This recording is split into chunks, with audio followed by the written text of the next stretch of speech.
সবাইকে আমি formally welcome জানাচ্ছি আমাদের এই লাইভটাই, এবং তথাদাকেও ওয়েলকাম জানাচ্ছি। আজকে অনেক বিষয় নিয়ে আমরা আলোচনা করব, এবং জানি এই স্থিতিতে আলোচনা করা বা লোকজন বিভিন্ন জায়গায় ব্যস্ত আছে, সেটা খুব দরকার। যে যেমন মতো করে নিজের মতো করে কথা বলছে বা আন্দোলনটা করছে, আমরাও করছি।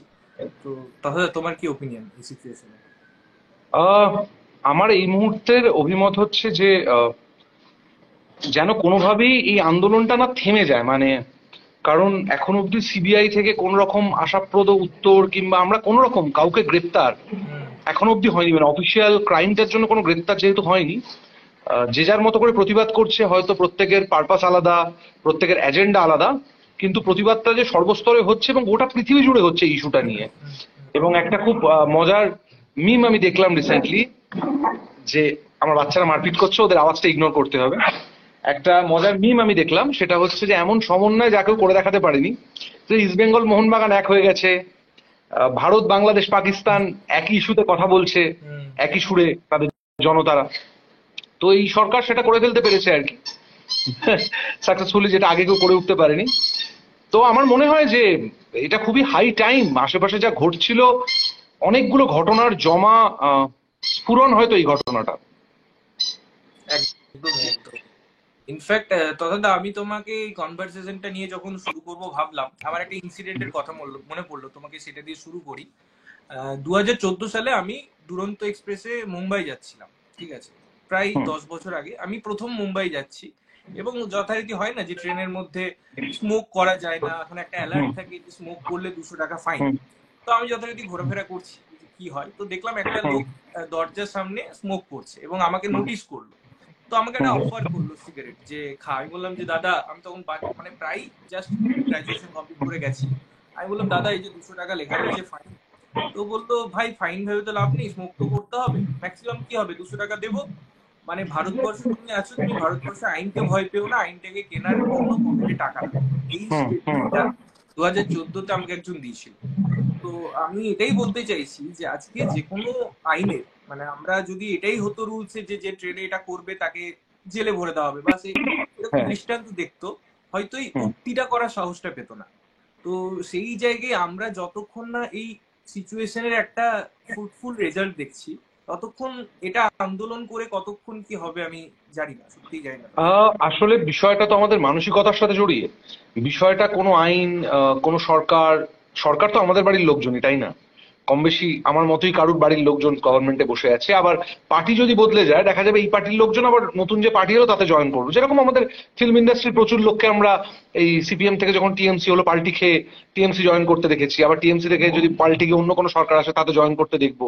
এবং আগে যা যা করেছিল, তাদেরকে গালাগাল দিয়েছিল, সেগুলো ভুলে স্তুতিবাক্য তারা বলবে। এগুলো সবই হবে। সমস্যাটা তো ভেতরে, সমস্যাটা আমাদের ভেতরে আমরা বহন করে চলেছি। অর্থাৎ আমরা একে অপরকে ছোট দেখাতে গিয়ে, আমরা একে অপরকে ছোট করতে গিয়ে এবং নিজেকে বড় করতে গিয়ে, কিংবা আমাদের যে অসৎ, এটা না আসলে বেড়ে ওঠার সাথে জড়িয়ে। আমরা কোন পরিবেশে বড় হচ্ছি এবং আমরা আমাদের পরিবার থেকে, আমাদের সমাজ থেকে ছোটবেলায় কি শিক্ষা পাচ্ছি, সেইটা অনেকখানি নির্ভর করে আছে। আমাদের স্কুল সিস্টেম বলো, কিংবা আমাদের স্কুলে যা শেখানো হয়, যা পড়ানো হচ্ছে, এবং আমাদের বাড়িতে যা শেখানো হচ্ছে, সেগুলোর উপর কিন্তু আমাদের অনেকখানি ভিত নির্ভর করে আছে যে আমরা মানুষ হিসেবে কি হব। ভারতবর্ষ এমন একটা দেশ যেখানে গঙ্গাকে মা বলে পুজো করে, সেখানে লোকে পটি করে। হুম হুম হুম। তো এটা যদি ভিত হয়, কিংবা দুর্গা পুজোর জন্য দুর্গা ঠাকুর নিয়ে এত কথা, অর্থাৎ মেয়েদের অসম্মান ভারতবর্ষে, মেয়ে ওমেন, শুধু এই রেপ টেপ বলছি না, কিন্তু ওমেন অ্যাবিউজের কথা বলছি। মাঝের বেশ কয়েক বছর ভারতবর্ষ 1 নম্বরে থেকেছে ওমেন অ্যাবিউজে, কেমন? তো আমি বলতে যেটা চাইছি যে আমরা একটা হিপোক্রিট দেশে বাস করি। আমার যদি ক্ষমতা থাকতো আমি এই দেশে বাস করতাম না, আমার যদি ক্ষমতা থাকতো আমি এই রাজ্যেও বাস করতাম না, কিন্তু এগুলো সবই আমার ক্ষমতার বাইরে, কারণ আমি এখানে জন্মেছি। আমি বাংলা ভাষা ভালোবাসি, আমি বাংলা ভাষায় সিনেমা বানাই। তো যাই হোক, বলতে যেটা চাইছি সেটা হচ্ছে যে আহ, এই হিপোক্রিসিটা সর্বক্ষেত্রে রয়েছে।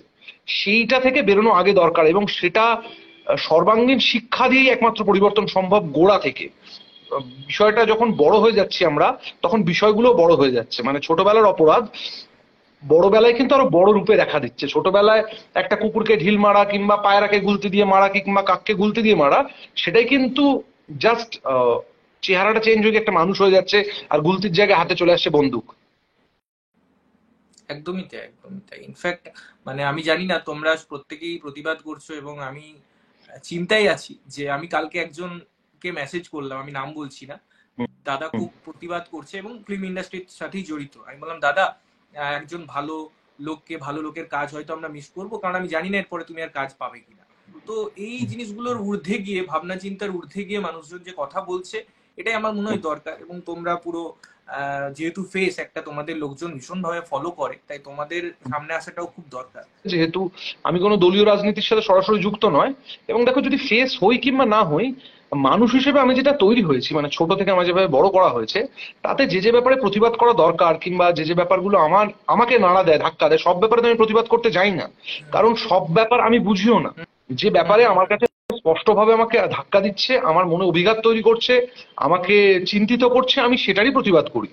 খুব স্বাভাবিকভাবেই যে বিগত বেশ কিছু বছরে তুমি যদি আমার কার্যকলাপ দেখো, দেখবে মানুষের থেকে অনেক বেশি আমি জীবজন্তুদের ব্যাপারে অনেক বেশি ভোকাল। তার কারণ ওদের হয়ে বলার কেউ নেই। মানুষের হয়ে বলার প্রচুর মানুষজন আছে, ওদের হয়ে বলার কেউ নেই। কিন্তু থ্রেট এখনো অব্দি আমি পাইনি। ভোটে দাঁড়াবার প্রস্তাব পেয়েছি বেশ 2-3 বার, কিন্তু থ্রেট কখনো পাইনি। তুমি পারিয়া বানিয়েছো, এবং সেখানে এই যে তুমি যেমন মেনশন করলে জন্তুদের উপর অত্যাচারের কথা বানিয়েছো, তো এই সিচুয়েশন থেকে মনে হচ্ছে না যে, যেহেতু আমরা সিনেমাটাকে একটা সমাজের দর্পণ বলি, মানে এটা আজকে আমরা অনেক এটা নিয়ে মতবিরোধ করতে পারি যে সিনেমার দরকার নেই, পাশে দাঁড়ানোর দরকার নেই, বাট সবসময় সিনেমা সমাজকে দেখিয়েছে। তো তোমার কোথাও মনে হচ্ছে না যে সিচুয়েশন যদি ঠিক হয়, যদি সত্যি করেই দোষীরা শাস্তি পায় এই সিচুয়েশনে, তো এই ঘটনাটাকেও একদম অন দ্য ফেস বলা উচিত, যাতে লোকজনের পরে আরো আমি আমি সবসময় বিশ্বাস করেছি অপরাধী বেসিক, মানে একদম প্রাথমিক লেভেলে অপরাধী দু ধরনের হয়। এক ধরনের অপরাধী যারা ঘটনাচক্র অপরাধের সাথে জড়িয়ে পড়ে, কেমন, আর এক ধরনের অপরাধী যারা অপরাধকে চুজ করে। অর্থাৎ সে জানে কোনটা অপরাধ এবং কোনটা অপরাধ নয়, কিন্তু সৎশিক্ষিত লোক সে অপরাধকে গ্রহণ করছে। তাদেরকে পরিবর্তন করা সম্ভব না, কারণ তারা একটা সিদ্ধান্ত নিয়ে চুজ করছে। তাদের বিনাশেই একমাত্র অপরাধের বিনাশ। এবং তোমায় যদি অপরাধকে সমাজ থেকে নির্মূল করতে হয়, তাহলে তোমার শিক্ষা ব্যবস্থা পাল্টাতে হবে, তোমার সামাজিক ব্যবস্থা পাল্টাতে হবে, তোমার পরিকাঠামো চেঞ্জ করতে হবে, যেমন একটা উন্নত দেশে হয়। তুমি দেখবে যে আমি আজকেই এক বন্ধুর সাথে কথা বলছিলাম একটু আগে, বিদেশে যখন এই ধরনের কোনো বড় ধরনের হিনিয়াস ক্রাইম হয়, যার ঘৃণ্যতাটা ভয়ঙ্কর, যেমন আরজি করের ঘটনাটা, সেগুলোর ক্ষেত্রে যারা ধরা পড়ে তারা নর্মালি সাইকোপ্যাথ হয়, কেমন। এক্ষেত্রে ঘটনাটা ঘটিয়েছে আরো 5জন ডাক্তার। যেমন এনআরএস এর ঘটনাটায় 16টা বাচ্চা কুকুরকে পেটাচ্ছে দুটো নার্স, 16টা বাচ্চা কুকুরকে পিটিয়ে খুন করছে। তার মানে সেই নার্সই কিন্তু আমাদের বাড়িতে নার্সিং করতে আসবে, এবং যে ডাক্তাররা মিলে এই মেয়েটিকে মারলো তারাই কিন্তু আমাদের চিকিৎসক হবে, আমরা জানতেও পারবো না। তার মানে সাধারণ লোকজনের ভেতরেই এরা মিশে আছে আমাদের দেশে। অন্য দেশে কিন্তু মোস্টলি দেখা যায় যে ওই কলেজে স্কুলে ঢুকে বন্দুক চালিয়ে দিল, কি 11টা খুন করেছে, সবাই কম বেশি সাইকোপ্যাথ। সাধারণ লোক এই ধরনের কোনো ঘৃণ্য কাজের মধ্যে যুক্ত নয়। এবং মজার ব্যাপার হচ্ছে, ঘৃণ্য কাজকে গভর্নমেন্ট হাইড করতে চায় না। সেখানে আমাদের রাজ্যে পুলিশ গাড়িটা ভেঙে দিচ্ছে মেয়েটির, পুলিশ এই বডি পুড়িয়ে দিচ্ছে, পুলিশ প্রথমে বলছে সুইসাইড। মানে এগুলো তো ভয়ঙ্কর। তার মানে বোঝা যাচ্ছে যে রাষ্ট্র কোথাও গিয়ে একটা ক্রাইমকে ঢাকা দেওয়ার চেষ্টা করছে। সেইটা খুবই ভয়ের ব্যাপার। তো আমার বক্তব্য হচ্ছে যে এটা না পুরো, মানে এই ঘটনার যদি আমি বলছি অপরাধীরা ধরা পড়ে গেল, হ্যাঁ, তাদের শাস্তিও হয়ে গেল, তাতে এই ধরনের সমস্যার সমাধান হবে না, আবার হবে। কারণ আমাদের পরিকাঠামোগত ত্রুটি রয়েছে। আমরা যেভাবে সন্তানদের বড় করছি, তাদের যা শেখাচ্ছি, তাদের যে মরাল ভ্যালুস দিচ্ছি, ভগবান দেখবি তো মরাল ভ্যালুস হয় না, ভগবান কি বলছে সেগুলোর ভেতরে মরাল ভ্যালুস গুলো লুকিয়ে আছে। কিন্তু আমাদের দেশে হিপোক্রেসি হচ্ছে, মূর্তি প্রণাম করাটাকে মরাল ভ্যালু হিসেবে কাউন্ট করা হচ্ছে, কেমন। কে কটা ঠাকুরের ব্রত করছে সেটাকে মরাল ভ্যালু করা হচ্ছে, কিন্তু সেই ঠাকুরের বইতে যে কথাগুলো লেখা আছে সেই কথাগুলো পালনের কোনো চেষ্টা নেই। হিপোক্রেসিটা সেইখানে, এবং সমাজের অবক্ষয়টা সেখানে। এবং সমাজ হিসেবে এই ধরো হাতির ঘটনাটাই ধরো না, আমি তো কালকে থেকে ভিডিও করতে আরম্ভ করেছি বিষয়টা নিয়ে জানার পর থেকে। তো আমি বলছি সচেতন ভাবে একটা হাতিকে এইভাবে মারা, এবং সেটার জন্য কোন রকম গ্লানি না থাকা। আমি বলছি মারা যেতেই পারে, দুর্ঘটনা ঘটতেই পারে, কিন্তু তার জন্য কি আমি অনুতপ্ত? তার জন্য কি আমার মনে হচ্ছে যে আমি একটা কথা ভুল করলাম, আমি তোমাকে একটা খারাপ কথা বললাম, সেই খারাপ কথাটা আমি যদি বলি যে এটা জাস্টিফাইড, তাহলেই তো কোথাও মরালি আমরা ডাউন হতে শুরু করেছি, কিন্তু খারাপ কথাটা আমি রাগের মাথায় সুদীপকে বলে ফেলেছি, তারপর আমার অনুশোচনা হচ্ছে, আমি অনুতপ্ত যে সুদীপকে কেন আমি খারাপ কথা বললাম। এই দুটো কিন্তু ভিন্নতর বিষয়। তো পারিয়ার ক্ষেত্রে যাদেরকে আমি অপরাধ হিসেবে দেখিয়েছি, তারা প্রত্যেকেই আমার মনে হয়েছে যে তারা সচেতন ভাবে কুকুরদের ঘৃণা করাটা, যেহেতু ওরা দুর্বল, সেটা চুজ করেছে। আর পারিয়ার যে নায়ক, তাকে আমি যখন লিখেছি একজন সাইকোপ্যাথের চরিত্র হিসেবে লিখেছি। কেমন অডিয়েন্স কিভাবে নিচ্ছে, অডিয়েন্সের ব্যাপার। একজন সাইকোপ্যাথ, মানে সৌম্যর আর বিক্রমের চরিত্রের মধ্যে কোনো পার্থক্য নেই, শুধু দুজনের কজ দুটো আলাদা। দুটো চরিত্র সাইকোপ্যাথ। এবার বিক্রমের চরিত্রটা সাইকোপ্যাথ, তার অরিজিন, সে কোত্থেকে আসছে, সেগুলো তো পারিয়ার দ্বিতীয় ভাগে আমরা দেখতে পাবো আগামী বছর।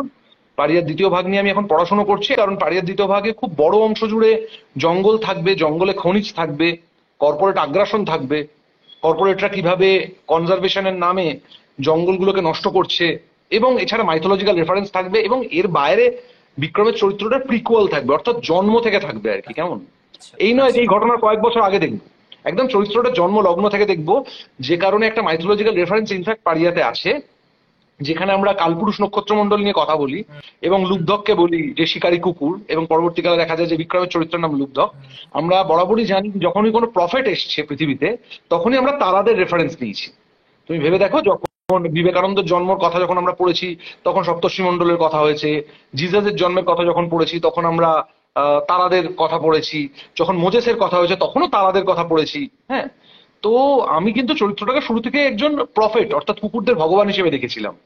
তো যে কারণে তারাদের রেফারেন্সিংটা, ওই ইস্টার এগটা পারিয়া ওয়ানের মধ্যেই ছিল, যেটা পারিয়া টু তে রাইজ অফ কাল ভৈরব হিসেবে আসবে। না, ইনফ্যাক্ট তুমি এই যে হাতির ইনসিডেন্টের বললে, এটা যখন ওয়েস্ট বেঙ্গলে হলো, আমি দেখছি যে এই ইনসিডেন্টটা নিয়ে অনেকে কথা বলছে। সেম যখন কেরালার সময় এরকম একটা ঘটেছিল হাতির সাথে, তখন এই ব্যাপারটা যত না হাইলাইট হয়েছিল, তারপরে ওই পার্টিকুলার গ্রামটায় যখন এই বন্যাটা হলো, সেটা আরো বেশি আমাদের সোশ্যাল মিডিয়ায় হাইলাইট হলো। সুতরাং আমরা কজের থেকে এফেক্টে বেশি ধ্যান দিচ্ছি না আজকের ডেটে, যে কি হয়ে যাচ্ছে, এবং যখন সেই জিনিসটার একটা আউটপুট দেখতে পাচ্ছি, বেশি আমরা চিন্তিত এটা নিয়ে। কি জানো সুদীপ, আমরা না সবাই জাস্টিস চাইছি। এবার জাস্টিস কেন চাইছি, এটা একটা বড় প্রশ্ন। এই যে মব লিঞ্চিং হচ্ছে এত চারিদিকে, তার কারণ কিন্তু সবাই জাস্টিস খুঁজছে। কারণ জীবনের ছোট ছোট ক্ষেত্রে, আগে ধরো না, একটা লোকের ভাত আলু সেদ্ধ ডিম সেদ্ধ খেতে যা খরচা হতো আমাদের দেশে, এখন তার খরচাটা ডবল কিংবা ট্রিপল হয়ে গেছে। কেমন, কিন্তু তার রোজগারটা ডবল অথবা ট্রিপল হয়নি। ফলে তার মনে কিন্তু রাগ জন্মাচ্ছে। তুমি যদি অমিতাভ বচ্চনের 70s এর উত্থান দেখো এবং সে সময় ভারতের অর্থনীতি দেখো, তুমি দেখবে অমিতাভ বচ্চনকে কেন অ্যাংরিম্যান হিসেবে লোকে নিচ্ছে, এটা একটা ডিরেক্ট কারণ আছে। কারণ সেই সময় রোমান্টিক হিরোদের যুগ চলে যাচ্ছে, কারণ ভারতবর্ষের মানুষ তখন রেগে, ভারতবর্ষের রিসেশন চলছে, মানুষ চাকরি পাচ্ছে না, এমপ্লয়মেন্ট এক্সচেঞ্জ তৈরি হচ্ছে, মানে ভারতবর্ষ একটা ট্রানজিশনের মধ্যে দিয়ে যাচ্ছে। ফলে মানুষের অনেক না পাওয়া তৈরি হচ্ছে, যেখান থেকে Amitabh Bachchan angry young man হিসেবে উঠে আসছেন 70s এ। কেমন, এবং অমিতাভ বচ্চনের যে ডায়ালগ, রক্ত গরম করা ডায়ালগ এবং লোকেদের পেটানো, এই সবটা নিয়ে হচ্ছে। এবং আজকের দিনেও দাঁড়িয়েও লোকেরা জাস্টিস খুঁজছে। লোকেরা বলছে, কারণ লোকেরা নিজের জীবনে জাস্টিস পাচ্ছে না, তার সাথে যে অন্যায়টা হচ্ছে, সরকারি গাফিলতিতে হচ্ছে, প্রাইভেট সেক্টরে হচ্ছে, ঘুষ নেওয়া নিয়ে হচ্ছে, দুর্নীতি নিয়ে হচ্ছে, এটা জাস্টিস পাচ্ছে না। তো তাই কোনো একটা ঘটনা, ধরো যে গ্রামটায় বন্যা হয়েছে আর যে গ্রামে হাতিকে মারা হয়েছিল, তার মধ্যে দূরত্ব আছে, কিন্তু লোকেরা এক করে দিয়েছে। লোকেরা বলছে ওই গ্রামেই বন্যা হয়েছে, নিশ্চয়ই ভগবান শাস্তি দিয়েছে, কর্মা। কিন্তু আসলে তো ওই গ্রামে হয়নি। তো আমি বলতে যেটা চাইছি সেটা হচ্ছে, লোকেরা যেহেতু নিজেদের লাইফে জাস্টিস পাচ্ছে না, লোকেরা জাস্টিস খুঁজছে অন্যদের মধ্যে, যদি জাস্টিস আছে এটা প্রমাণ করার জন্য। কারণ সে জাস্টিস পাচ্ছে না, তার মনে হচ্ছে সে তার যোগ্যতার থেকে অনেকখানি নিচের কিছু জীবন বাঁচছে। আচ্ছা তথাদা, যেহেতু তুমি ফিল্ম ইন্ডাস্ট্রির সাথে জড়িত, আমি জিনিসটা বিভিন্ন মিডিয়ায় দেখছি বা সোশ্যাল মিডিয়ায় লোকজন কথা বলছে, বিভিন্ন জিনিস বয়কটের কথা আসছে। যেহেতু তোমাদের ইন্ডাস্ট্রির অনেকে এখনো কথা বলছে না সেইভাবে, কারণ মানুষ এক্সপেক্ট করে, এটা বলা তো বা মানা তো ভুল কিছু নয়। তো আবার অন্যদিকে আমরা দেখছি যে 2টি বাংলা সিনেমা রিলিজ করেছে এবং যে 3টি হিন্দি সিনেমা রিলিজ করেছে এই সপ্তাহে, সেগুলো কয়েকটা কিন্তু বেশ ভালো চলছে। তো এটা কিভাবে দেখছো তুমি, এটা কেন, বা এর যে একটা কথা অডিয়েন্সরা বলছে যে বয়কট, এটাই কি সবকিছু সলিউশন? দেখো, শিল্পীদের রাস্তায় নেমে প্রতিবাদ করতে হবে, এর কোনো দায় কোনোদিনই কোনো শিল্পীর ছিল না। এটা শিল্পী সত্তার বাইরেও যে মানব সত্তা, তার উপর নির্ভর করছে। এবার তাকে তুমি মানুষ হিসেবে পছন্দ করো করো না, সেটা তোমার ব্যক্তিগত ব্যাপার। তো আমরা লড়ছি কিসের বিরুদ্ধে সুদীপ? আমরা লড়ছি ফ্যাসিজমের বিরুদ্ধে। অর্থাৎ একটা কোনো ক্রাইম হয়েছে, সেই ক্রাইমটা জাস্টিস না দিয়ে গভর্নমেন্ট সেটাকে ঢাকার চেষ্টা করেছে বলে আমাদের মনে হচ্ছে, তার মানে সেখানে একটা ফ্যাসিজম হচ্ছে। কিন্তু ফ্যাসিজমের প্রতিবাদ করতে গিয়ে আমরা নিজেরাই ফ্যাসিস্ট হয়ে যাব। এটা এক্স্যাক্টলি। কিরম প্রতিবাদ? আমরা খুনের প্রতিবাদ করতে গিয়ে নিজেরাই খুনি হয়ে যাব। এই বয়কট টয়কট এই সমস্ত শব্দ তখনই আসে যখন তোমার মধ্যে একটা ফ্যাসিস্ট মনোভাব থাকে। একজন শিল্পী, তার কাজ সিনেমা বানানো, তার কাজ রাস্তায় গিয়ে প্রতিবাদ করা নয়। আমি রাস্তায় প্রতিবাদ করছি, আমি মানুষ হিসেবে এটা আমার চাহিদা, কিন্তু অন্য কারোর চাহিদা নাই হতে পারে, কিন্তু তার জন্য আমি তাকে মানুষ হিসেবে ব্যক্তিগতভাবে জাজ করতে পারি। কিন্তু পাবলিকলি তার কাজ বয়কট করবে এটা বলার দরকার নেই। বয়কট আবার কি শব্দ? শিল্প সম্পূর্ণ একটা স্বাধীন বিষয়, সেটাকে বয়কট টয়কট করা যায় না। আজ ধরো ভটভটি হলে চলেনি, চলতে দেওয়া হয়নি, আজ ভটভটি ইউটিউবে মানুষ দেখছে, খুব সামান্য প্রমোশনে মানুষ, প্রচুর মানুষ দেখছে, তাদের রিভিউজ জানাচ্ছে, ইউটিউবে ভটভটি রমরমিয়ে চলছে। প্রায় তো 90,000 আমার ভিউজ আমি চেক করছিলাম। যাই হোক, সেটা নিয়ে তোমার কাছে আসতাম আমি পরে। হ্যাঁ, না আমি বলছি যে সেটা ধরো এখন, এখন তো অফিসিয়াল ভিউ দেয় না, অফিসিয়াল ভিউ লাখ ক্রস করে গেছে। ক্রস যখন করেছে, হ্যাঁ। ইনসাইটে যে ভিউটা আছে লাখ ক্রস করে গেছে। তো আমি তোমায় বলছি যে আহ, তো আমার বিশ্বাস, যদি তোমার কাজ একজন শিল্পী হিসেবে যদি তোমার কাজের কোনো মূল্য থাকে, সে মূল্যের মূল্যায়ন হবেই, আজ না হোক কাল। সেটা যদি মার্কেটে থাকে, বাজারে বাজারজাত হয় সেটা। তো বয়কট টয়কট এসব খুবই ছেলে মানুষের শব্দ এবং এসব হতাশার শব্দ। বয়কট না, তোমাকে যদি অন্যের সিনেমাকে মনে হয় যে একটা সিনেমা খারাপ, তুমি একজন সমালোচক হিসেবে সমালোচনা করলে, কিন্তু সেটা সমালোচনা তখনই সম্ভব হবে তুমি কাউন্টার পার্টে তোমাকে আরেকটা সিনেমা রাখতে হবে। বুঝতে পারলাম? আজ হুম, যখন হুম, বাংলা সিনেমা, এটা তোমাদের জন্য কাজ, ফিল্ম সমালোচক হিসেবে তোমাদের জন্য অনেক সহজ হয়ে যায় যখন একটা খারাপ বাংলা সিনেমাকে এক্সাম্পল দিতে গিয়ে তুমি একটা ভালো মালায়ালাম সিনেমার এক্সাম্পল দাও, তাই না? হুম, তুমি হুম, তখন একটা এক্সাম্পল সেট করতে পারো যে এটা কি হওয়া উচিত ছিল। কারণ প্রত্যেক তো সিনেমা বানাবে না, কিন্তু সমালোচকদের কাজ হচ্ছে সমালোচনা করা এবং সিনেমার খুঁটিনাটি গুলো নিয়ে কথা বলা। হুম। কিন্তু তার জন্য তো তোমাকে উন্নত সিনেমার এক্সাম্পলটা টানতে হচ্ছে। ঠিক তেমন আমাকে যদি কারোর সিনেমা আমার অপছন্দ হয়, আমি সিনেমা দিয়ে কাউন্টার করব, আমার শিল্প দিয়ে কাউন্টার করব। বয়কট আবার কি? খারাপটা তো আমাকে প্রমাণ করতে হবে আমার কাজ দিয়ে। আমি মুখে বললাম খারাপ কিংবা বয়কট, সে তো ফ্যাসিজম হয়ে গেল। হুম। যাই হোক, তুমি যে কথাটা বলছিলে ভটভটি, আমি ওটা নিয়ে আসি যে ইউটিউবে রিলিজ করতে হলো আমার কথা বলা হয়নি তোমার সাথে, যে এই একটা সিচুয়েশন যেখানে তোমাকে অনেক সিনেমার ক্ষেত্রে এটা ফেস করতে হয়েছে, পারিয়ার ক্ষেত্রেও নন্দন এক্সেট্রা ব্যাপার ছিলই। তো হুম, কেন হঠাৎ ইউটিউবে রিলিজ কেন? এখন তো অনেক ওটিটি প্ল্যাটফর্ম আছে যেখানে আমরা বাংলা সিনেমা দেখছি এবং ঠিক ঠিক। সেটাই। আর 2022-এ আমার পারিয়া আর ভটভটি দুজনের একটা কমন প্রডিউসার আছে, প্রতীক চক্রবর্তী, কেমন মানে হুম, প্রমোদ ফিল্মস। পারিয়ার সময় অভিনব ছিল পার্ট প্রডিউসার পারিয়ার, আর সৌম্য ছিল ভটভটির সময় পার্ট প্রডিউসার। তো প্রতীকের কাছে যখন 2022-এ ভটভটি রিলিজ করে, ভটভটি প্রায় 2 কোটি টাকার ছবি এবং নতুন মুখ নিয়ে এক্সপেরিমেন্ট করা, আমি বলছি আমি খুব ভাগ্যবান যে আমি এখন অব্দি প্রযোজক পাচ্ছি ছবি বানানোর জন্য। কারণ কলকাতায় নতুন মুখদের নিয়ে কাজ করা, আমার ছবিতেও প্রচুর বিভিন্ন চরিত্রে নতুন মুখ থাকে, তাদেরকেও সুযোগই দিতে চায় না আসলে। ফোন ধরা তো দূরের কথা, আমি চেষ্টা করি যে সবাইকে রিপ্লাই করতে চেষ্টা করি, কাউকে না নেওয়া গেলেও সেটাও জানাতে চেষ্টা করি। কারণ আমার মনে হয় আমিও কখনো তাদের জায়গাতে ছিলাম কিংবা আছি হয়তো কোথাও কোথাও। তো যাই হোক, তো প্রতীকের কাছে 2022-এ যখন অফার আসে ভটভটি রিলিজের পর, প্রতীক তখন খুবই দুঃখিত হয়েছিল, কারণ প্রতীককে যে স্যাটেলাইট এবং ডিজিটাল মিলিয়ে যে টাকাটা অফার করা হচ্ছিল সেটা অসম্মানজনক প্রতীকের মনে হয়। তো তারপরে 2024 তারপরে সময় কেটে যায়, আমি আফসোস নিয়ে থাকি, যন্ত্রণা নিয়ে থাকি। প্রতীক জানে যে আমার একটা খারাপ লাগা রয়েছে ভটভটি পাবলিক দেখতে না পাওয়াতে, মেজর পাবলিকই দেখতে পাইনি ভটভটি। হুম, তো 2024 সালে পারিয়া রিলিজ করে, পারিয়া হিট করে, পারিয়া নাম করে ওটিটি কিনে নেয়। তখন প্রতীক ডিসাইড করে যে পারিয়া যদি, যেহেতু একই প্রযোজনা সংস্থা যুক্ত, একই মেকার্স, যে আমি আর প্রতীক তখন আলোচনা করি, ইনফ্যাক্ট সৌম্য ছিল সেই আলোচনায়, যে আমরা এবার ছবিটাকে পাবলিকের জন্য ছেড়ে দিই। মানে আমাদের, তুমি তো আর টাকার বিশাল কিছু হেরফের হবে না তোমার জীবনে, কারণ 2 বছর ছবিটার বয়স পেরিয়ে গেছে। হ্যাঁ। এবার একটা জায়গাতে ছবিটা বাঁচতে পারে, এটা হচ্ছে পাবলিকের ভালোবাসায়। অর্থাৎ মানুষ যে ছবিটা মানুষকে ছোঁয়, মানুষ সেই ছবিটাকে বাঁচিয়ে রাখে বছরের পর বছর। হুম, তো সেখানেই একমাত্র ভটভটি বাঁচতে পারে। তো আমরা তারপর সিদ্ধান্ত নিই। প্রতীক সিদ্ধান্তটা না নিলে আমি নিতে পারতাম না, কারণ ছবির ওনারশিপ ওর কাছে, he is the producer, he is the father and I am the mother. তো ছেলে কোন স্কুলে যাবে সেটা দুজনকে মিলেই সিদ্ধান্ত নিতে হয়েছে। তো ফাইনালি প্রতীক রাজি হয়, এবং আমি তার জন্য প্রতীকের প্রতি ভীষণ রকম গ্রেটফুল যে ভটভটি আজকে সবার জন্য উন্মুক্ত এবং সবাই দেখতে পাবে। এবং আমার এই আফসোসটা অন্তত থাকবে না জীবনে কোনোদিন, যে আমি আমার সব থেকে প্রিয় ছবিটা বানিয়েছিলাম, আমার প্রথম ছবি, সেই ছবিটা মানুষ দেখতে পেলো না। দেখতে পেয়ে খারাপ লাগতেই পারে, কারোর জঘন্য লাগতে পারে, কারোর মনে হতে পারে খুব বোরিং সিনেমা। কারণ ভটভটির অরিজিনাল কাট, মানে আমার চয়েসের কাট ছিল 3 ঘন্টার। অরিজিনাল কাট মানে ফার্স্ট কাট ছিল 3.5 ঘন্টা। তো সেই সময় হলের জন্য 3 ঘন্টা রাখা যায়নি। আমার যদি সেই অর্থ সামর্থ্য থাকতো, তাহলে আমি আবার 3 ঘন্টার কাটটা, ওই জ্যাক স্নাইডার কাট যাকে বলে আর কি, স্নাইডার কাট একটা বানিয়ে ছাড়তাম, 3 ঘন্টার কাট। তো সেটা হয়নি। পুরোনো ছবিটাই আমরা ছেড়েছি, কারণ নতুন করে কালার করতে হতো, নতুন করে পুরোটা সাউন্ড করতে হতো, কেমন যদি আমরা 3 ঘন্টার করতাম আবার। তো দ্যাটস ইট। ইউটিউবে রিলিজ করা যাতে ভটভটি, আমি চাই যে ভটভটির যে ইস্যুটা, সেই ইস্যুটা শুধুমাত্র যেমন পাড়িয়ার ইস্যুটা আমাদের রাজ্যের ইস্যু, যেমন ব্যাঙ্গালোরে গেলে আবার কিন্তু কুকুরদের এরকম অবস্থা নয়। হুম। তো ভটভটির যে ইস্যুটা সেটা বোধহয় আন্তর্জাতিক, মানে পৃথিবীর সব দেশেই সমানভাবে আহ গুরুত্বপূর্ণ আর কি। আর তথাদা তোমার এই যে ভটভটি নিয়ে যখন কথা হচ্ছে, এরকম একটা সুন্দর মেকিং, অবশ্যই ইউটিউব তো একটা প্ল্যাটফর্ম, এবং আমরা যখন ইউটিউবে কাজ করি আমরা জানি যে রিচ কতটা, কত মানুষের কাছে পৌঁছাতে পারবে। বাট ওই যে আফসোসের জায়গাটা তুমি বলছিলে, যে হয় না যে এখন তো বাংলায় নাম করা ছোট মিলিয়ে প্রায় 3-4টে ওটিটি, তো সেই জায়গায় যে অফারটা আসছে, এটা তোমাদের পাড়িয়ার ক্ষেত্রে তো একটা বড় সড়ো মানে প্রমোশন নিয়ে রিলিজ হলো, যেটা হয় না ইদানিং। তো সেই হুম। ক্ষেত্রে ভটভটির মতো সিনেমাও কি এরকম ডিজার্ভ করতো না, বা এরকম একটা প্রমোশন ডিজার্ভ করতো না? আহ আমি তোমাকে একটা কথা বলতে পারি সুদীপ, পারিয়ার প্রমোশন নিয়ে আগে বলি। পারিয়ার যা প্রমোশন হয়েছে, অনেক ওয়েব সিরিজে সেই প্রমোশন হয় না। একদম ইনফ্যাক্ট একদম। এখনো যা প্রমোশন, অনলাইন যা প্রমোশন আমি দেখছি, আহ দেখো, ডিজার্ভ করাটা তো আমি ডিসাইড করতে পারি না, আমি সময়কে অস্বীকার করতে পারবো না, কেমন।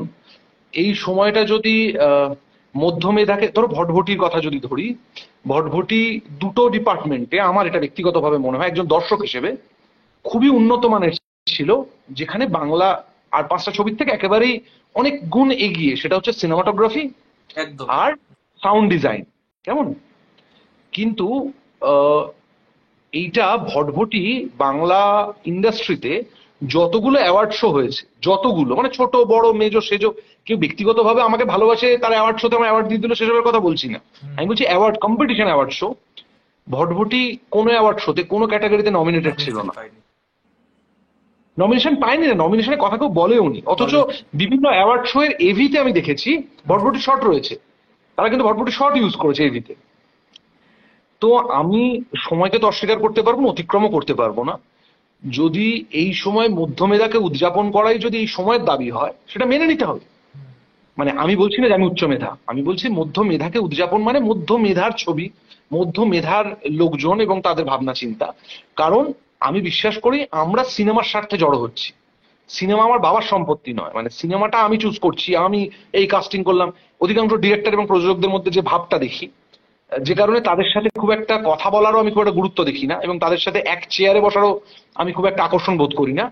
কারণ তারা বড্ড আমি সর্বস্ব, এবং ভাবে যে তারা সিনেমা বানিয়ে যেন সিনেমাকে উদ্ধার করে দিচ্ছে, এরকম একটা বিষয় রয়েছে, এবং অভিনেতাকে কাস্ট করে উদ্ধার করে দিচ্ছে। বিষয়টা সেরকম নয়। সিনেমাটা একটা বড্ড আনন্দের ব্যাপার, বুঝলে না। তো আমরা সবাই মিলে এই আনন্দটা করবার চেষ্টা করি, উদযাপন, যে একটা অ্যাডভেঞ্চার। তো সেখানে যে যে অভিনেতাকে দরকার, আমাদের প্রচুর অভিনেতা, নতুন অভিনেতারা আমাকে রিজেক্ট করে আমার ছবি, এরকম হয়েছে। আমি তাকে বলি যে ভালো না লাগলে করতে হবে না, সে বলছে আমার একটু অসুবিধা হচ্ছে, আমি তাহলে করতে হবে না। এই নয় যে তাকে আমি আর কাজ করবো না, এরকম একেবারেই নয়। মানে নতুন মানে সে একেবারে আনকোড়া, সেও আমাকে রিজেক্ট করেছে, আমার সিনেমা পারিয়া রিজেক্ট করেছে। তো আমি বলছি হয়তো সে মেজর রোলে ছিল না। আহ, তো যাই হোক, বলতে এটা চাইছি সেটা হচ্ছে যে এই নতুন পুরনো এগুলো না সবই একটা সমীকরণ, হ্যাঁ। এবার অ্যাডভেঞ্চারটা কতটা অ্যাডভেঞ্চারাস হতে পারে তার একটা সমীকরণ, এবার সেই সমীকরণটা তো বিশ্বাস করার মানুষ লাগবে। আমি যে ধরো আজকে স্ত্রী টু দেখতে দেখতে আমার যদি মনে হয় যে বাইরে তো বেশ মজার বানিয়েছিলাম, তো আমরাও বানাতে পারি। ধরো গোপনে মত ছাড়ান 2 বছর হলো তৈরি হয়ে গেছে, কিন্তু আমরা রিলিজ করতে পারিনি এখনো। একটা সিঙ্গেল শট সিনেমা, গোটা পৃথিবীতে হয়তো 4টে কিংবা 5টা ছবি আছে যারা সিঙ্গেল শট, অথচ তারা সেটের মধ্যে শুট করেছে, আমরা রিয়েল লোকেশনে শুট করেছি। কি করে শুট করেছি ভগবানই জানে, কারণ আবার যদি আমার শুট করতে দেওয়া হয় আমি বলে পারবো না, অসম্ভব ব্যাপার আর কি, ভাবতেই কেউ মাথা গুলিয়ে যায় যে কিভাবে করেছি। তো আমি বলছি যে সেটা না, কিছু করার নেই, সেইটা আমাদের করে যেতে হবে, কারণ এই মুহূর্তে পরিস্থিতি এটা মেনে নিতে হবে। কিন্তু আমরা সিনেমা বানানো তার জন্য বন্ধ করবো না, আমরা সিনেমা বানিয়ে যাবো। মানে কেউ না থাকলে আমি একাই সিনেমা বানাবো, তাই নিয়ে কোনো সন্দেহ নেই। ইন্ডাস্ট্রি অনেকে তোমার নামে একটা অভিযোগ আছে যে তুমি হয়তো ভালোর জন্যই করো বা খারাপের জন্য করো।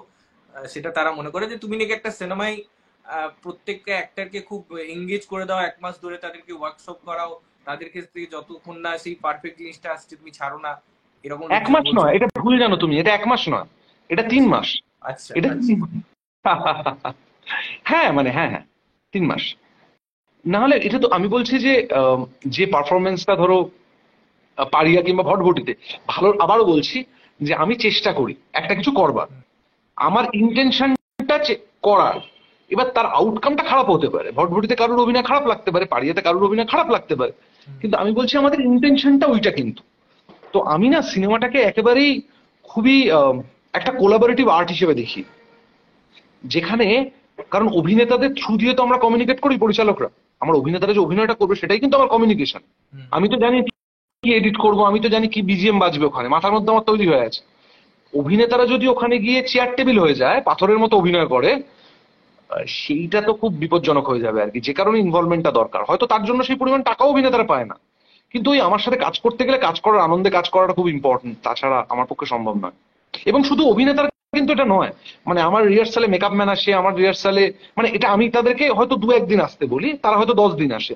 মিউজিক ডিরেক্টর আসে, প্রোডাকশন ম্যানেজার কখনো আসে, কখনো এক্সিকিউটিভ প্রডিউসার আসে, দেখতে আসে, রিহার্সাল দেখতে আসে। কারণ আমার ছবিতে সবাই সবটা জানে, মানে কি শুটিং এ হবে আর কি, সবটা, মানে কোন শট কিভাবে নেওয়া হবে সেটাও জানে আর কি। না, একদমই। আচ্ছা তথাদা, আমি একটা জিনিসে ফিরে আসবো, যে এই যে আমরা সিচুয়েশনটার মধ্যে যাচ্ছি, তোমার হয়তো মনে থাকবে যে কোভিড এর যখন সেকেন্ড ফেজ এসেছিল, তখন কিছু মানুষকে আমরা মাথায় করে নিয়ে অনেক কথা বলেছিলাম, তারা হচ্ছে রেড ভলেন্টিয়ার্স। এবং এরকম কথা হয়েছিল যে এরা এত কাজ করছে, এদের একটা পুরস্কার প্রাপ্য, এবং তার প্রতিফলন আমরা লোকসভার রেজাল্টে দেখেছি। তো তোমার কি মনে হয় না যে এই যে প্রতিবাদগুলো হচ্ছে, আমরা তো খুব হুম তাড়াতাড়ি ভুলে যাই সবকিছু। আজকে হুম যখন, যদিও একটা আমি মানলাম ফ্রুটফুল রেজাল্ট এলো, হয়তো কালপ্রিট যে সে ধরা পড়লো বা কাউকে সাজানো হলো, এটা পরের ব্যাপার। আবার কি আমরা এই প্রতিবাদটা ভুলে যাবো? আবার কি অপেক্ষা করবো আরেকটা আরজিকর হোক, আবার মোমবাতি মিছিলে হাঁটবো? দেখো, এই কথা, আলটিমেটলি কি হবে? এই কথা কিন্তু নিঃসন্দেহ সুদীপ, সমাজ হিসেবে আমরা ফেল করেছি। সমাজ হিসেবে ফেল করেছি বলেই কিন্তু একটা সরকারি হাসপাতালে, এটা তো প্রিপ্ল্যান্ড মার্ডার নয়। প্রিপ্ল্যান্ড হলে ঘটনাটা আরজি করে হতোই না, প্রথম কথা এমন। এটা তো একটা ঘটনাচক্রে ঘটে যাওয়া ঘটনা। কিন্তু এই ঘটে যাওয়া ঘটনাটাও যে কয়েকজন মানুষ মিলে আরজি কর সরকারি হাসপাতালের ভিতর করবার সাহস দেখাচ্ছে, এবং কিছু মানুষ সরকারি মদতে সেটাকে ঢাকার চেষ্টা করছে, এটাই বুঝতে হবে সমাজ হিসেবে আমরা ফেল করে গেছি। তার কারণ, এই মন্ত্রীরা কারা? আমাদের বাড়ির লোকজন, আমাদের পরিচিতরা, আমাদের আত্মীয়রা, আমাদের কারোর বাবা, কাকা, মা, জ্যাঠা, পিসি, এরা প্রত্যেকে তাই। এরা যদি মরালি এতখানি ডাউন হয়, তার মানে আমাদের বাড়ির লোকেরাও এত ডাউন হয়ে আছে মরালি। তাদের মরাল, তাদের প্রিন্সিপাল, তাদের আদর্শ কিন্তু এতটাই নিচে দাঁড়িয়ে আছে এই মুহূর্তে মেজরিটি। ঘটনা এলো সামনে, মানে যে শাশুড়ি ধরো বউকে বাড়িতে পেটায়, সে আবার সিনেমা হলে যখন বউ শাশুড়িকে কামব্যাক দেয় তখন হাততালি দেয়। সমস্যাটা এই জায়গা। তুমি যে বলছো এই প্রতিবাদের কথা, আমাদের এখানে যে ভোটিং সিস্টেম, সেখানে কিন্তু কেউ প্রো ভোট দেয় না, মানে সব অ্যান্টি ভোট হয়। মানে যখন সিপিএম এই রাজ্য থেকে গিয়েছিল, তখন অ্যান্টি সিপিএম ভোটে টিএমসি এসেছিল। এক্স্যাক্টলি, কিংবা এক্স্যাক্টলি। এবারের যে ভোটের ফলাফল, এই যে বিধানসভার ফলাফল, সেটা কিন্তু অ্যান্টি বিজেপি ভোট, বুঝতে হুম, পারছি। তো আমাদের মানে কতখানি নেগেটিভ মেন্টালিটি, যে আমরা কোনো পার্ট, আমরা লেসার ইভিল খুঁজি। আমাদের কাছে চয়েস হুম। ভালো খারাপের নেই। না, আমাদের কাছে চয়েসে সবাই বলে ইভিল আর লেসার ইভিল। তাহলে বুঝতে পারছো সমাজ হিসেবে আমরা কতটা ফেল করেছি। মানুষ হিসেবে এবার ব্যতিক্রম তো থাকবেই, মানুষ ব্যতিক্রম থাকবে। রেড ভলেন্টিয়ার্স যারা, তারা যদি রেড ভলেন্টিয়ার্স না গ্রিন ভলেন্টিয়ার্স হতো, তারা কিছু কম কাজ করতো? না। মানুষগুলো তো রে বাবা একই।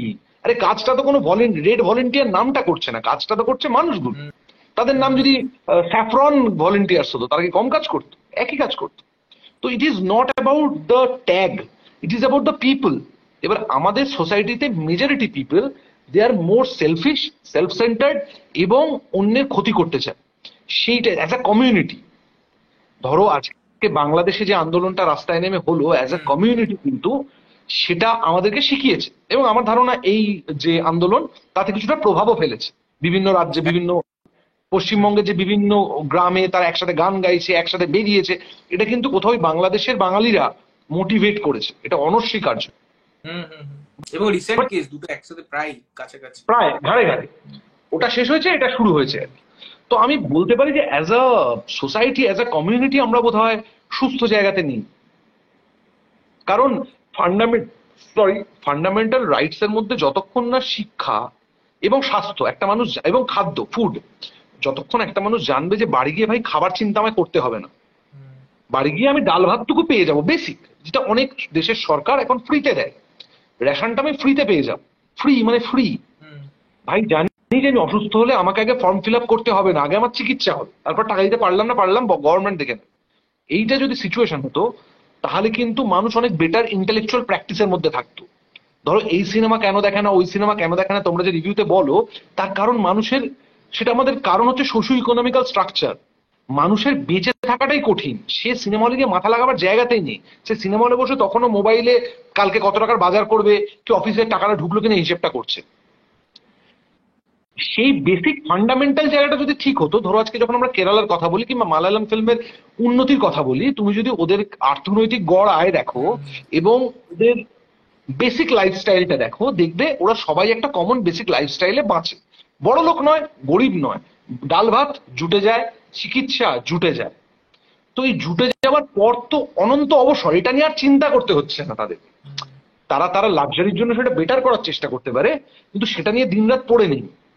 তো সেই জন্য তারা কিন্তু তাদের সিনেমার প্র্যাকটিসে, সিনেমা দেখার প্র্যাকটিসে নানা রকম মাথা লাগাবার সময়টা পায়। So this is very important যে তোমার মানুষ যদি অস্থির বিক্ষিপ্ত থাকে, তাকে তুমি ইন্টেলেকচুয়াল প্র্যাকটিসে আনতে পারবে না, এটা সম্ভবই না। আগে স্টেবিলিটি, তারপরে তো এখানে ক্রিয়েটিভিটি। Exactly correct, correct. হ্যাঁ। রাশিয়ান আর্ক পৃথিবীতে 4-5টা কিন্তু রাশিয়ান আর্কও একটা সেটের ভেতরে হয়েছে। সিঙ্গেল শট মানে এখনকার দিনে ডিজিটালি আমরা সিঙ্গেল শট একটা এক্সপিরিয়েন্স দেবো, যেহেতু আমরা ডিজিটাল ক্যামেরা শুট করছি, it is not a film. কিন্তু আমাদের সিঙ্গেল শটটা মজার, এবং তোমায় জানিয়ে রাখি যে it's a politically incorrect film. Okay. এটা মিসোজিনিস্ট, যেরকম আমরা সোসাইটি দেখি ঠিক সোসাইটিটাকে রিফ্লেক্ট করেছি। The film is misogynist, film is sexist, film is racist. মানে একেবারে আমি যদি পাল্প ফিকশনের প্রথম অংশটা মাথায় রাখি, যতটা ননসেন্স গোপনে মৎস্যরানী ততটাই ননসেন্স। গোপনে মৎস্যরানী যদি তৈরি না হতো, সংলাপগুলো না লেখা হতো, গোপনে মৎস্যরানীর খুন আছে, দৌড়দৌড়ি আছে, চেজিং আছে, সবই আছে, কিন্তু গোপনে মৎস্যরানী তৈরি না হলে কিচ্ছু যায় আসতো না। কিন্তু গোপনে মৎস্যরানী তৈরি হওয়াটার দরকার এই কারণে ছিল যে এই সোসাইটিটাকে রিফ্লেক্ট করানোর দরকার ছিল। গোপনে মৎস্যরানের স্পেশালিটি সব থেকে বড় একটা জায়গাতে আমি মনে করি আমাদের টিমের অ্যাচিভমেন্ট, সেটা হচ্ছে গোপনে মৎস্যরান রিয়েল লোকেশনে শুট করা। এই রাশিয়ান আর্ক বলো কিংবা ধরো 1917 বলো, এগুলো তুমি দেখবে ভার্জিন লোকেশন অথবা নিয়ন্ত্রিত জায়গার মধ্যে শুট করা। গোপনে মৎস্যরান কিন্তু সেটা নয়। গোপনে মৎস্যরান একটা ওপেন, মানে একটা কুমোরটুলি পার্ক, মানে রাত্রির 12টার পর যেখানে মাতালরা ঘুরে বেড়াচ্ছে, এদিক ওদিক চলে যাচ্ছে, এবং এদিককার রাস্তা 1 কিলোমিটার এদিক এদিক ব্লক করে, গাড়ি সমস্ত ব্লক করে, সিঙ্গেল শট, ওদিকে গঙ্গার পার, 3টে রাস্তা একসাথে কানেক্টেড করে, মানে ওটাই ধরো স্টেজ, 3টে গোটা জায়গা জুড়ে শুটিং হচ্ছে, আর আমার 9জন অ্যাসিস্ট্যান্ট ফোনে কনস্ট্যান্ট কানেক্টেড, যে এই জোন থেকে ওই জোনে আসছে, এছাড়াও এটা এটা এই শ্যুটটা দেখাটাও একটা এক্সপিরিয়েন্স। মানে আমার খুব হ্যাঁ ইচ্ছে এটা। করে। ইনফ্যাক্ট অনেক শর্ট ফিল্ম হয় যেখানে 10-12 মিনিট হয়তো তারা করতে পারে, বাট একটা বড় লেন্থের ফিল্মে এটা 2 ঘন্টা, 2 ঘন্টা ভেরি চ্যালেঞ্জিং কাজ, মানে সত্যি। তো যাই হোক, মানে যারা তিনটে ছেলে, আমি যে গোপনে মৎস্যরানে একটা ছোট্ট জিনিস বলতে চাইবো, 3টে ছেলে একসাথে বসে মদ খাচ্ছিল, মদ ফুরিয়ে গেছে এবং তারা অশ্লীল কথা বলছে বসে বসে, এবং কথা বলতে বলতে তারা থেমে যাচ্ছে কখনো। তো 3টে ছেলে তারা রাস্তায় মদ খুঁজতে বেরোয় এবং 3জন 3 দিকে যায়। এবার ক্যামেরা বেসিক্যালি পার্সপেক্টিভ চেঞ্জ করে, যে একটি চরিত্রের সাথে ক্যামেরা যায়, সে যখন আবার একটি চরিত্রকে মিট করে, এবার অন্য চরিত্রটার সাথে ক্যামেরা যেতে থাকে, আবার অন্য চরিত্রটা হয়তো ওর আর এক বন্ধুকে মিট করবে, আবার ক্যামেরা ওই বন্ধুর সাথে চলে আসবে, আবার এইভাবে ক্যামেরা পার্সপেক্টিভ চেঞ্জ করে গোটা রাত্রির জুড়ে।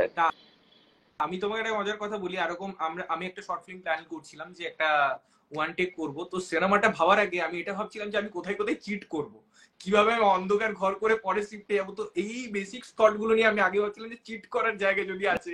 তো না, গোপনে মৎস্যরানের ক্ষেত্রে কিন্তু কোনো অন্ধকারে কাঠের প্রয়োজন হয়নি। মানে আমাদের অন্ধকারের মানে অন্ধকার আছে, গোপনে মৎস্যরান dark film in portions, but সেই অন্ধকার গুলো কোনোটাতে কাঠ নেই অ্যাকচুয়ালি, কারণ অন্ধকারে কাঠটার প্রয়োজন পড়ে না। এখন যে টেকনিক্যালি আমরা সুপিরিয়র জায়গায় চলে এসেছি, সেখানে আর অন্ধকারে কাঠের প্রয়োজন পড়ে না, জাস্ট একটু ব্যালেন্স করে শুট করার প্রয়োজন পড়ে, জাস্ট একটু ব্যাক ক্যালকুলেশনে শুট করার প্রয়োজন পড়ে, তাহলে ইটস ভেরি মাচ পসিবল। কেননা গ্রাফিক্স যে করেছে রজত দলুই এবং আমির যে এডিটর, মানে এডিট তো কিছু নেই, কিন্তু এডিটর আমার এই ছবিতে আছে গোপনে মৎস্যরানে বাই দ্য ওয়ে, কারণ সে পুরো রিহার্সাল, এবং রজত দলুই রিহার্সাল কোথায় কি জয়নিং হবে, এবং যেহেতু আমরা অন্ধকারে জয়নিংটা করছি না, সেখানে ক্যামেরার হাইট, সেখানে ক্যামেরার টিল্ট, সেখানে লেন্সিং, সেই সব কটার প্ল্যানিং এ ওরা ছিল আর কি। তো আবারও যারা এতক্ষণ ধরে দেখছিলে প্রত্যেককে ধন্যবাদ আমাদের এই কনভারসেশনে থাকার জন্য, এবং তথাযথ তোমাকে অনেক অনেক ধন্যবাদ এরকম অন দ্য ফেস এই ডিসকাশন গুলো করার জন্য। মানে সত্যি হ্যাটস অফ। অনেকে হয়তো অনেক কিছু ভাববে, করবে না, তো আমরা এটা। আরে তুমি এটা বলছো, তুমি তো সব থেকে আনঅ্যাপোলজেটিক রিভিউয়ার, তার জন্য প্রচুর গালিও খেতে হয়। তাতে কি অসুবিধা, তাতে কি অসুবিধা? তুমি নিজের সত্যি কথাটা বলবে, ওইটাই তো। না হলে তো মানে এখানে আমি জানি না যে আহ, সত্যি কি সেই রকম প্রকাণ্ড শিক্ষিত মানুষ আছেন যে যার কথা শুনলে সত্যি আলো পাওয়া যায়, সেটা তো নয়। আমরা কি করতে পারি, আমরা আমাদের ভেতরে যে সত্যিটা আছে, আমি যে সত্যি মানুষটা, তুমি যে সত্যি মানুষটা, সেটুকুই আমরা রিফ্লেক্ট করতে পারি। এর বাইরে কিন্তু আমাদের কিছু করার নেই। এর বাইরে বাকিটা সবটা ভেগ। বাকি যে যা দেখাচ্ছে সেটা তার নিজস্ব ব্যক্তিগত পারপাস আছে এবং সেই পারপাসটা ফুলফিল করার জন্য দেখাচ্ছে। এর বাইরে আমার কিছু বলার নেই। আর তোমাকে আমি একটা রিকোয়েস্ট করবো, তুমি প্লিজ, যারা এটা দেখলেন তারা অধিকাংশই হয়তো ভটভটি দেখেছেন, কিন্তু যারা দেখেননি ভটভটি, তুমি ভটভটির লিঙ্কটা একটু দিয়ে দিও তোমার শিওর শিওর শিওর, ডেসক্রিপশনে কিংবা কোথাও আমি একটা। দিয়ে দেবো। এবং বাহ। যারা দেখোনি এখনো আছো জুড়ে, প্লিজ ভটভটি সার্চ করো। ভটভটি পুরো ফিল্ম একটা চ্যানেলই আছে, তো প্লুটো মিউজিক বলে চ্যানেলটার নাম, তো তোমরা গিয়ে পরে দেখো। অসাধারণ ভটভটি একটা লিখে সিনেমা সার্চ এবং করলে আমার ধারণা অবশ্যই। পেয়ে যাবে। হ্যাঁ হ্যাঁ, ভটভটি লিখে সার্চ করলেই পেয়ে যাবে ভটভটি আমার ধারণা। লিখলেই পেয়ে যাবে। একদম থ্যাংক ইউ। নিশ্চয়ই। Tata, tata, good good night. Night, good night. Tata.